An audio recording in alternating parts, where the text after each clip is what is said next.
Amazon जंगल दुनिया का green heart माना जाता है।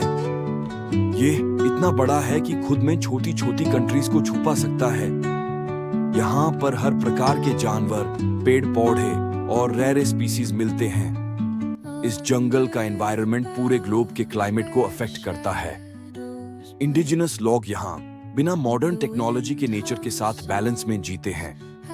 लेकिन अब कटिंग ऑफ ट्रीज और माइनिंग की वजह से जंगल काफी डैमेज हो रहा है। अब कई कैंपेन्स और गवर्नमेंट्स मिलकर इसे प्रोटेक्ट करने के लिए काम कर रहे हैं।